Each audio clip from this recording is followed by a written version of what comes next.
Hi, I'm Father Kevin Zubel, and I wanted to again explore with you how we might encounter the abundance of God's grace in this time of limitation and restriction. So many of us in this time of uncertainty and of difficulty, we would naturally turn to the church.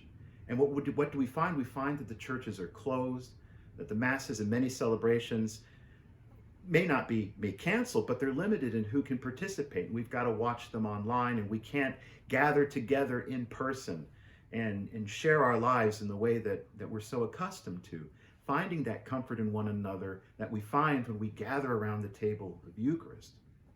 But again, even though our movements are restricted, even though that the ways that we can celebrate our sacramental life together are limited by what we've been called to do to help stop the spread of this disease, that God is not limited, that there is no rationing of God's Spirit.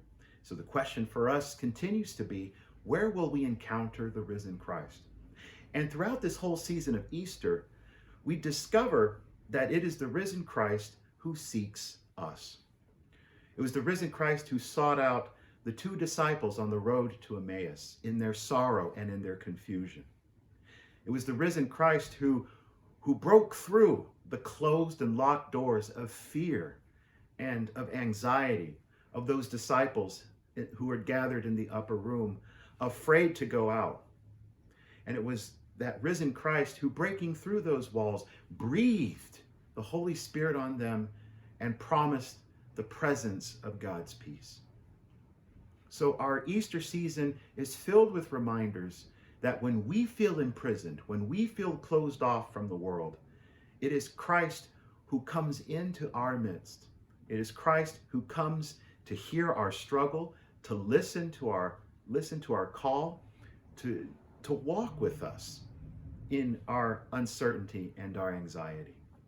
So we can expect to encounter the abundant grace of Christ, the abundant grace of God in new and creative ways, simply because we can expect to encounter the risen Christ walking alongside us in those moments when we feel most alone.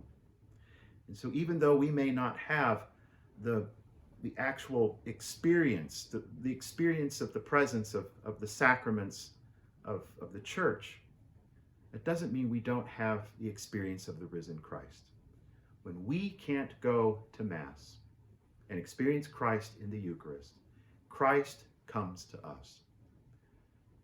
And so we give thanks that in this time of pandemic, the light of the resurrection has not dimmed.